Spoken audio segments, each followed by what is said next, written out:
ഇത് മാത്രമല്ല, സർക്കാരിൻ്റെ ഭാഗത്തുനിന്ന്, മുഖ്യമന്ത്രിയുടെ ഭാഗത്തുനിന്ന് ഒരു പണി കൂടി പാളുന്ന ലക്ഷണമുണ്ട്. അത് ഇന്നലത്തെ വീട്ടിൽ പോയി പറഞ്ഞാൽ മതി പ്രയോഗമായിരുന്നു. കോന്നിയിൽ ഇന്നലെ LDF തെരഞ്ഞെടുപ്പിന് കൺവെൻഷനിടെ നടത്തിയ ആ വിവാദ പരാമർശത്തെ ന്യായീകരിക്കുകയാണ് അതേസമയം മുഖ്യമന്ത്രി. ഒരു പൊതുയോഗത്തിനിടെ കാണിക്കേണ്ട മര്യാദ പാലിക്കാത്തതുകൊണ്ടാണ് അത്തരത്തിൽ താൻ പ്രതികരിച്ചതെന്നാണ് മുഖ്യമന്ത്രിയുടെ വിശദീകരണം. മുഖ്യമന്ത്രിയുടെ പരാമർശത്തിനെതിരെ രൂക്ഷ വിമർശനവുമായി പ്രതിപക്ഷം രംഗത്തെത്തി. തെറ്റുപറ്റിയെന്നാണ് ചോദ്യകർത്താവായ കോന്നി സ്വദേശി ദാസ് പി ജോർജിന്റെ പ്രതികരണം. കേരളത്തിൻ്റെ ആവശ്യം വളരെ കൂടുതലാണ്. അത് വീട്ടിൽ പോയി ചോദിച്ചാൽ മതി.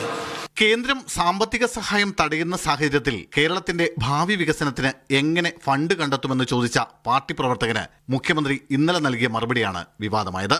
മുഖ്യമന്ത്രിയുടേത് സാമാന്യ മര്യാദയ്ക്ക് നിരക്കാത്ത ഭാഷാപ്രയോഗമെന്നായിരുന്നു പ്രതിപക്ഷ ആരോപണം. മുഖ്യമന്ത്രിക്ക് സമനില തെറ്റിയെന്ന് KC വേണുഗോപാൽ.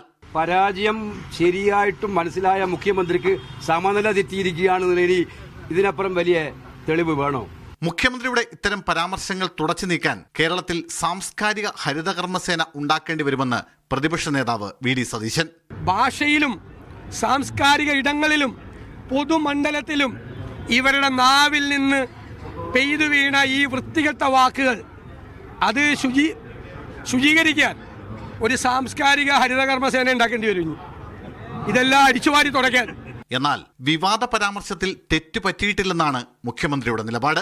എനിക്ക് സമനില തെറ്റേണ്ട കാര്യമൊന്നുമില്ല. അങ്ങനെ ചോദിച്ചാൽ കിട്ടുന്ന മറുപടി അത് തന്നെയായിരിക്കും. അത് സ്വാഭാവികമല്ലേ. പൊതുയോഗത്തിൻ്റെതായ മര്യാദയുണ്ട്. അതിനിടെ പ്രസംഗത്തിനിടെ മുഖ്യമന്ത്രിയോട് ചോദ്യം ചോദിച്ചത് തെറ്റായിപ്പോയെന്ന വിശദീകരണവുമായി ചോദ്യകർത്താവും CPM പ്രവർത്തകനുമായ കോന്നി സ്വദേശി ദാസ് പി ജോർജ് രംഗത്തെത്തി. ഒരിക്കലും വിഷമം തോന്നിയിട്ടില്ല.